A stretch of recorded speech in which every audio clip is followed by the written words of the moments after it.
Well, the 2019 Government Social Attitudes Survey has been released. What was your initial take on what you've seen within it? I'm pleased it's been published. It comes out exactly as the statisticians prepare it for us. It's a neutral survey. It's got some interesting things in it, helpful things in it, and I'm sure you've got some more detailed questions to ask me.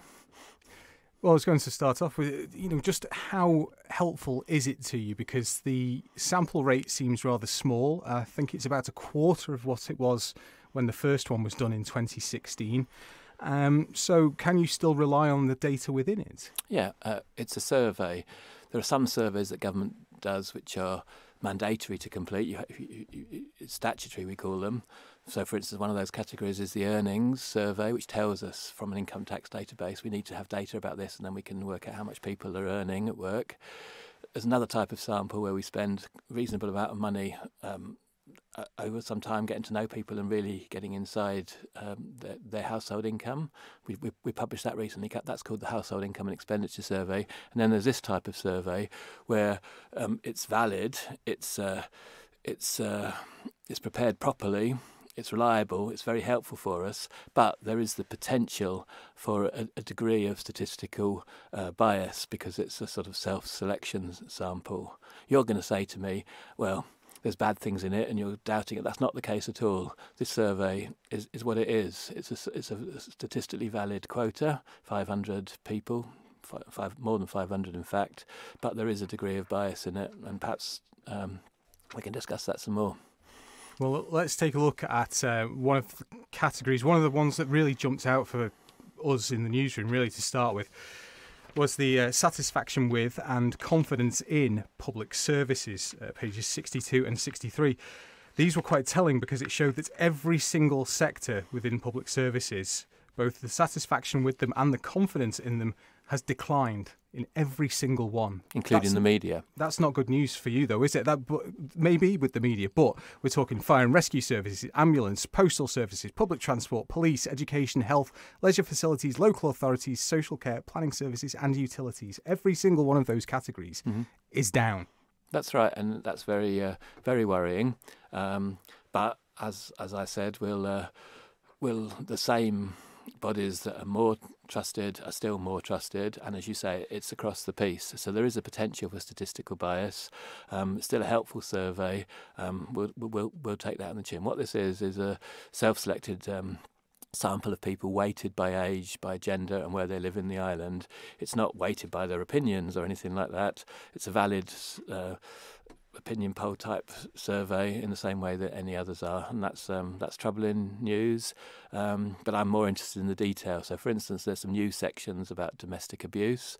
There are some new sections about renewable energy. There's some really helpful information about things like views to population, and that's why we do surveys, to get into the minds of people, to ask them what they're thinking on issues. That figure that you gave is very important for us because it's one of the indicators in the programme for government, and we have learned lessons from it, and we need to go out there and engage with everybody to make sure they understand what we're trying to do and the difficulties we're up against. I'm not in any way diminishing this survey or what people are telling us, but it's the age-old problem. It costs a huge amount of money to do a census. It costs a lot of time to do a fully quota-weighted survey, and this is a 2-week survey, self-selecting to an extent because it's given out in paper in post office, it's available online, it's available in some local authorities, and there's a degree of bias potentially in the results.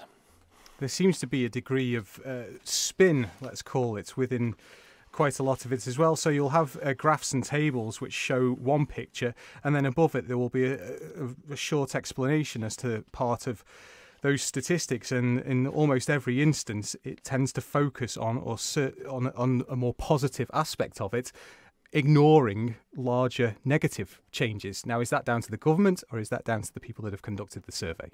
It's down to the people that have conducted the survey, because in government we get sight of it before it's published, and then we make decisions. So this survey was actually completed in December, but from a communication point of view, we were advised it was best not to release it over the Christmas period, so we couldn't be accused of burying the information. We're a very open and transparent government. Whatever's written in the survey is entirely the result of the independent surveyors in economic affairs who carried out the survey.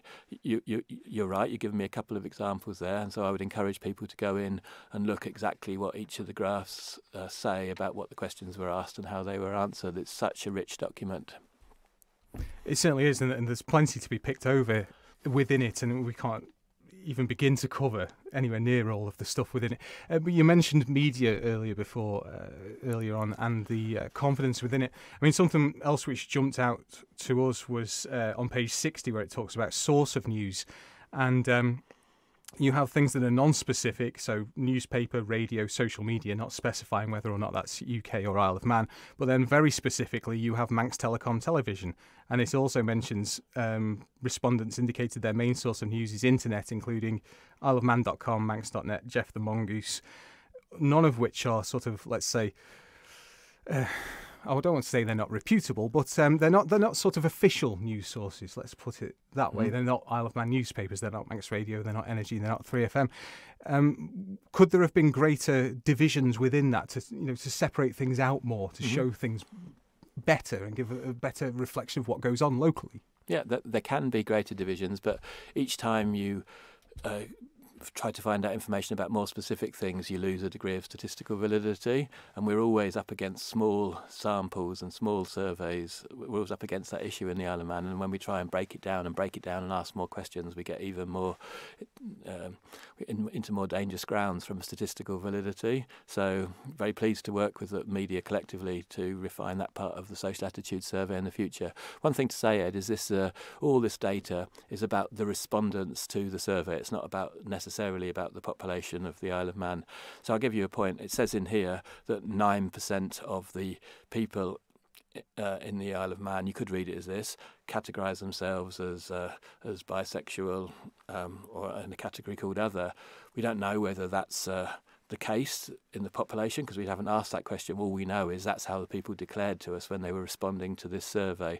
Likewise, there's some obvious differences between the people who responded to this survey and the actual population. So, for instance, the people who filled in this survey were actually slightly poorer than the Isle of Man population, but 2 or 3 years ago they were richer, so that might in itself be interesting. So what we've got here is exactly what we asked and exactly what we were told, presented exactly as we heard it. There's no political bias in this. You might be right, it might be that the officers inadvertently have focused on good things when they've been summarising it, but the real questions and the real data responses are here for people to look at over 70 or 80 pages.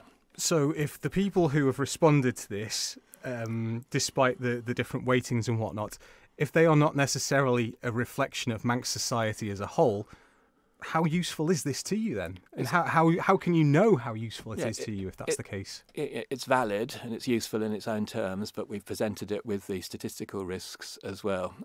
Also, that in the Isle of Man, there's 2 issues we've up against. The first one is that we're a small country with a small number of public servants. We haven't got masses of market to be surveyed by public opinion, so it's the same people doing all of these sorts of things. And the second point is the people we ask, there's only a certain number of them, and if they get surveyed too often, they'll get bored with filling in surveys. So we are doing some work on both of those points, and we would like, and we will be, coming back with a refined approach to doing surveys. We've got some work going on that in this part of government at the moment.